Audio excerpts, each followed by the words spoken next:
ساری عمر پینشن چلتی رہتی ہے. That is unfair. اس کے لیے بھی 10 سال کا یہ 10 سال ملے گی, اس کے بعد تو ختم ہو جائے گی, کیونکہ اب وہ پیرنٹس تو ہر کے جاتے ہیں. تو یہ ایسے ریفارمز ہیں, کیونکہ ہمارا آپ دیکھیں قریباً 800 ارب پہ ہمارا پینشن کا بل چلا گیا اس بجٹ میں.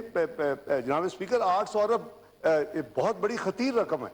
آج چند سال پہلے یہ اس سے آدھا ہوتا تھا.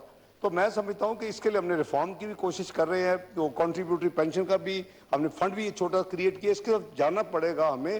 خدا نہ خواستہ یہ کسی دن بہت بڑا ایک ہمارے لیے انبیئریبل ایک ہو جائے گا, کیونکہ کیش اکاؤنٹنگ ہے, اس میں کوئی آپ کی پروویژن نہیں ہوتی کہ کتنی پینشن اس وقت کٹھی ہو چکی جو آپ نے فیوچر میں دینی ہے. یہ ہمارا جو نیشنل نظام ہے, بہت ملکوں میں کرول سسٹم ہے, اور پاکستان بہت کنٹریز میں ان میں آتا ہے جن میں کیش بیسس کے اوپر ہوتا ہے. جو خرچے ہو گئے اس کو آپ ریکگنائز کرتے ہیں اپنے بجٹ میں, جو آپ نے انکم لے لی وہ ریکگنائز کرتے ہیں.